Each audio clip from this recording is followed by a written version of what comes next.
अस्सलाम वालेकुम स्टूडेंट्स। उम्मीद है आप सब खैरियत से होंगे। आज चैप्टर नंबर 2 का 7th लेक्चर है। प्रीवियस लेक्चर में हमने 2.3 से पहले कुछ एग्जांपल्स और थ्योरम्स देखे। थोड़ा सा इनको रिवाइज करते हैं, नेक्स्ट फिर एक्सरसाइज पे चलते हैं। पेज नंबर 53 पे थ्योरम नंबर 1 था d by dx of c is equal to 0. That is, the derivative of a constant function is 0. किसी भी कांस्टेंट का जब हम डेरिवेटिव लेंगे तो वो ज़ीरो होगा। नेक्स्ट है फॉर्मूला जिसको हम पावर रूल कहते हैं। इसमें है d by dx of x raised to power n that is equal to n into x raised to power n minus 1।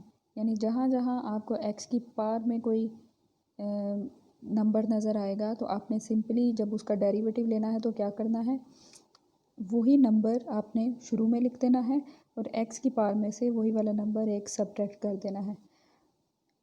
यहाँ पे एक छोटी सी चीज़ आज मैं ऐड करती जाऊँ, तो ये है कि यही वाला रूल जो आपने x raise to power n के लिए यूज़ किया, ये आपका अगर पूरे फंक्शन की पावर में भी कोई नंबर होगा तो उसके लिए भी सेम रूल यूज़ होगा।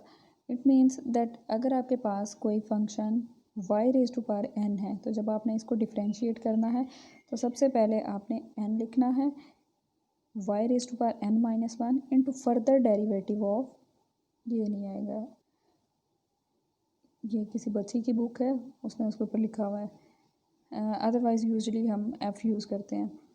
तो मैंने कहा यहीं से आपको y की टर्म्स में ही बता दूँ, वरना मैं f ज़्यादातर यूज़ करती हूँ।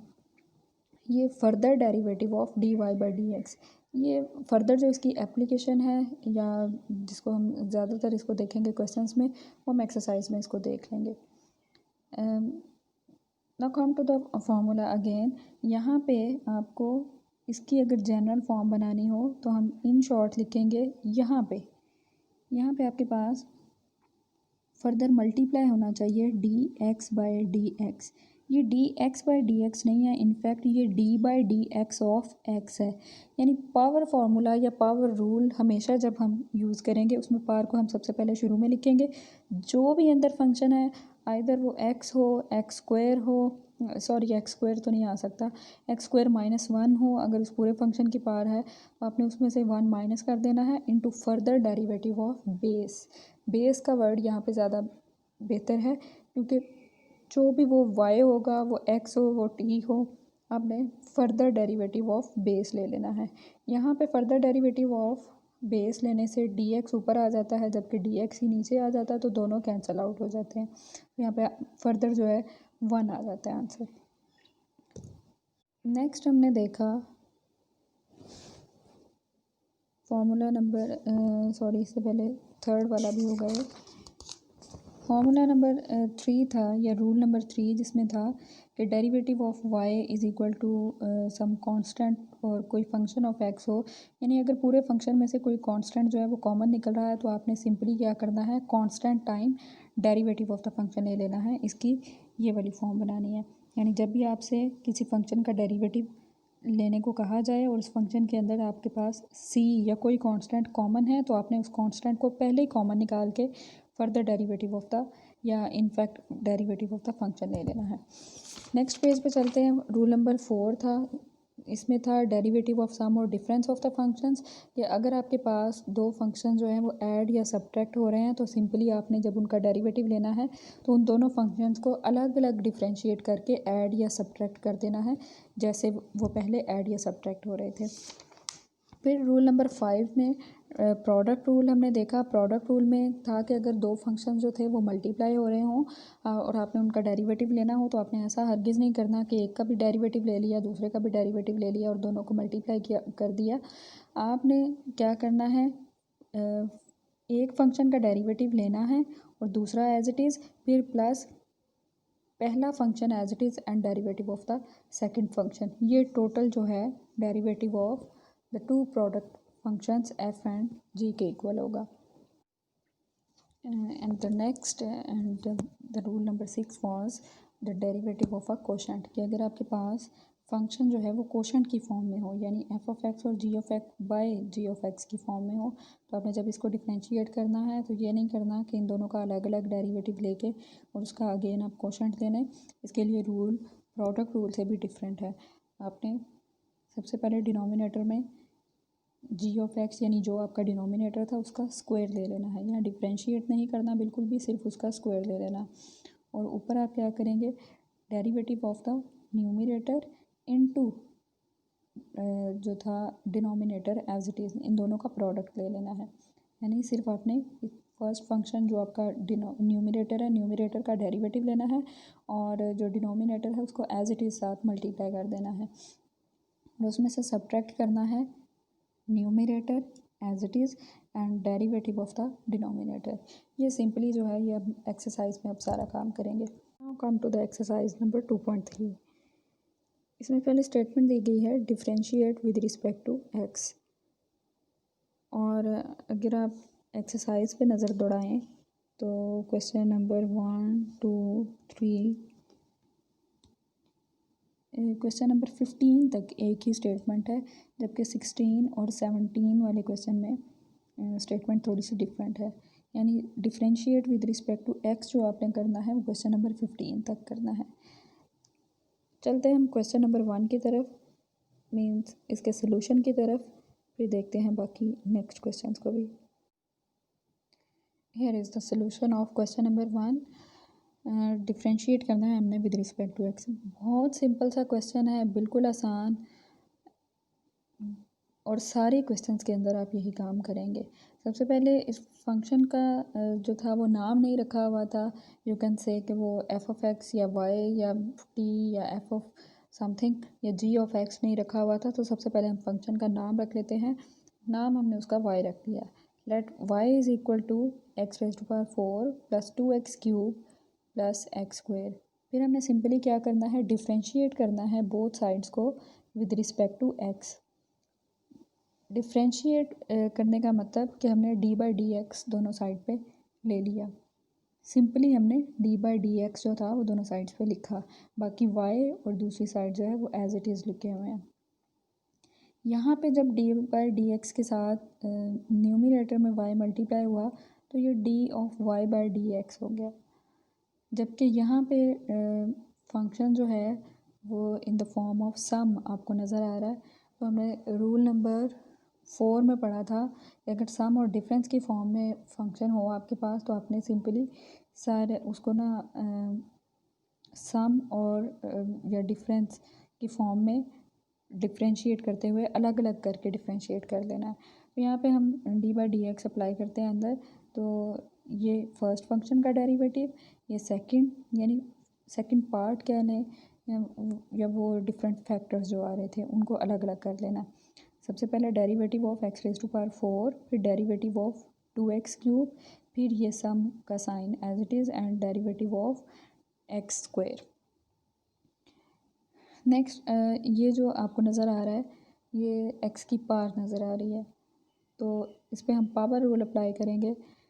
पावर रूल में ये पावर शुरू में आ जाएगी और x raise to power 4 minus 1 हो जाएगा। जो भी इसकी पावर है इधर वो नेगेटिव है या पॉजिटिव है उसको उसमें से 1 जो है वो सब्ट्रैक्ट कर लेना है। यहाँ पे हम काम करते हैं वो वाला जो अभी मैंने आज आपको रूल बताया, that was the further derivative of base. तो D by D X of जो बेस थी आपके पास वो एक्स थी, तो मैंने इसलिए उसको D x by D x लिख लिया। अगली टर्म में 2 इंटू डेरीवेटिव ऑफ 2 कैसे आया, अभी हमने पढ़ा था थर्ड रूल में, जब भी आपके पास फंक्शन के अंदर कोई कांस्टेंट कॉमन आ रहा होगा तो आपने सबसे पहले उस कांस्टेंट को सेपरेट कर लेना है और डेरिवेटिव ऑफ द फंक्शन ले लेना है। तो यहाँ पे हमारे पास क्योंकि 2 कॉमन था तो 2 मैंने साइड पे कर दिया कांस्टेंट होने की वजह से, और derivative of the function. Next x square में फिर डायरेक्टली हम पावर रूल अप्लाई करेंगे, तो पावर शुरू में x raise to power 2 minus 1 और फर्दर डेरिवेटिव ऑफ बेस जो कि d x by D x बन गया। नेक्स्ट स्टेप की तरफ चलते हैं। ये आपके पास 4x क्यूब बन गया, जबकि ये डी एक्स और डी एक्स होने की वजह से 1 होके यानी कैंसिल आउट होने की वजह से 1 आ गया, क्योंकि किसी भी चीज़ में चेंज जो है उसी लिहाज से जो है वो दोनों तो फिर इक्वल हो जाएंगे। यहाँ पे ये वाला 2 और इस पे अब हम पावर रूल यूज़ करेंगे। ये 3x⁻³ और dx/dx यानी फर्दर डेरिवेटिव ऑफ बेस। सो और यहाँ पे ये 2x होने की वजह से साथ में ये कैंसिल आउट होने की वजह से 1 आ गया। सो बहुत ही आसान, सिंपली आपने क्या किया, इसको सिंप्लीफाई किया। 4x³ + 2 × 3 ये एज इट इज़ अभी लिखा हुआ है 1 होने की वजह से, और +2x। So derivative of y क्या था आपका ओरिजिनल फंक्शन था, that is equal to 4x³ + 6x² + 2x। I hope आपने सब अंडरस्टैंड कर लिया होगा। यही वाले रूल्स, यही जो 3-4 रूल्स हैं, यही हम सारी एक्सरसाइज में यूज़ करेंगे। अब बाकी क्वेश्चंस को देख लेते हैं। क्वेश्चन नंबर 1 और 2 अगर आप देखें तो ये तकरीबन सेम ही है और सेम स्टेप्स ही इनमें फॉलो होंगे। क्वेश्चन नंबर 3 पे जब आप आएँ तो इसमें सिंपली आपने कोशेंट रूल अप्लाई कर देना है। मैं ये सिंपल सा क्वेश्चन है इसलिए यहाँ पे नहीं करवा रही, आपको नेक्स्ट क्वेश्चन करवाती हूँ जिसमें कोई पार भी होगी इसकी और ये एज अ बेस कंसिडर होगा। लेकिन मैं आपको हिंट दे रही हूँ सारे क्वेश्चंस के, सो दैट आप इजीली उनको सॉल्व कर सकें। क्वेश्चन नंबर 4 देखें अगर आप, तो सबसे पहले आपने क्या करना है, इसमें कोशेंट रूल अप्लाई करना है। लेकिन कोशेंट रूल अप्लाई करने से पहले आप अगर इस पर गौर करें तो ये आपको इम्प्रॉपर फ्रैक्शन नज़र आ रहा है, तो आप इससे पहले इसको डिवाइड करके प्रॉपर फ्रैक्शन में भी कन्वर्ट कर सकते हैं। तो आपके 2 पार्ट्स हो जाएंगे और हो सकता है वहाँ पे सिंप्लीफाई हो जाए और आपका काम आसान हो जाए। अदरवाइज़ आप डायरेक्टली यहाँ पे कोशेंट रूल भी यूज़ कर सकते हैं। क्वेश्चन नंबर 5 में बज़ाहिर देखने से तो ऐसा ही लगता है कि ये 2 फंक्शन जो हैं उनका प्रोडक्ट है। सो आप यहाँ पे प्रोडक्ट रूल ही यूज़ करेंगे, लेकिन इसके साथ साथ अभी कुछ एग्जांपल्स में भी हमारी बात हुई थी इस पर कि सबसे पहले आप ऐसा करें, क्वेश्चंस को मल्टीप्लाई करके, या क्वेश्चंस हैं तो उनको अगर रैशनलाइज किया जा सकता है या मल्टीप्लाई और डिवाइड करना है किसी चीज़ से सो दैट वो सिंप्लीफाई हो जाए, तो आप उसको वैसा भी कर सकते हैं। सो आप अगर इस क्वेश्चन में इन दोनों फंक्शंस को मल्टीप्लाई कर लें तो वो आपका सम और डिफरेंस की फॉर्म में आ जाएगा और उसको डिफ्रेंशिएट करना जो है वो आसान हो जाएगा। सो मैं तो यही कहूँगी कि आप हर क्वेश्चन में पहले उसको सिंप्लीफाई कर लें और सिंप्लीफिकेशन के बाद आप उसको डिफ्रेंशिएट करें, तो वो काफ़ी हद तक आपका काम अलग हो जाएगा। क्योंकि जब हम कोशेंट रूल या प्रोडक्ट रूल यूज़ करते हैं तो काम थोड़ा सा लंबा हो जाता है। सो मीन्स के जैसा काम सम और डिफरेंस की फॉर्म में होता है वैसा नहीं जो है वो शॉर्ट होता है, तो वैसा नहीं रहता या उतना कम नहीं काम होता। तो आप हर क्वेश्चन को पहले थोड़ा सा सिंप्लीफाई कर लेंगे। क्वेश्चन नंबर 6 अगर आप देखें तो इसमें भी यही बात कि आप इसको अगर डायरेक्टली डिफ्रेंशिएट करें तो आपको सबसे पहले पावर रूल अप्लाई करना पड़ेगा and then further derivative of the base. तो इस तरीके से भी ये बहुत आसान है, लेकिन अगर आप इसका स्क्वायर खोलना चाहें और इसको सम और डिफरेंस की फॉर्म में करना चाहें तो आप इसको वैसे भी कर सकते हैं।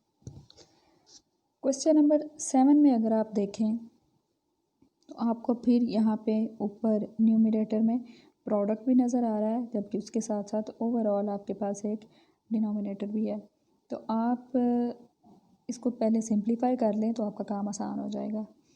सिंप्लीफिकेशन कैसे, अगर आप देखें यहाँ पे 1 + x नज़र आ रहा है, तो उसके साथ इन दोनों में x और x -x⁻³ इन दोनों में अगर आप देखें तो आपको x कॉमन नज़र आ रहा है, यानी x की पावर 1/2 कॉमन नज़र आ रही है। तो अगर आप वो यहाँ से कॉमन ले लें और डिनोमिनेटर में ऑलरेडी वो पड़ा हुआ है तो वो दोनों कैंसिल आउट हो जाएंगे और आपके पास ये और ये 2 फंक्शन बचेंगे जिनको आप अगेन जो था मल्टीप्लाई कर देंगे और आपका काम जो है वो काफ़ी आसान हो जाएगा। Come to the question number 8 में आप यही वाला काम करें कि आप इसको या तो स्क्वायर खोल के नीचे ये अलग अलग डिवाइड कर दें या इसमें डायरेक्टली ही आप ऐसा करें, कोशेंट रूल यूज़ कर लें। आप उसको डायरेक्टली कोशेंट रूल में ही रहने दें, उसी में सॉल्व आउट कर लें। क्वेश्चन नंबर 9 में ऐसा सिंप्लीफिकेशन नहीं होगी, इतनी शुरू में ही नहीं हो सकती इतनी इजीली। सो आप इसमें डायरेक्टली यहाँ पे क्वेश्चन टूल यूज़ करेंगे।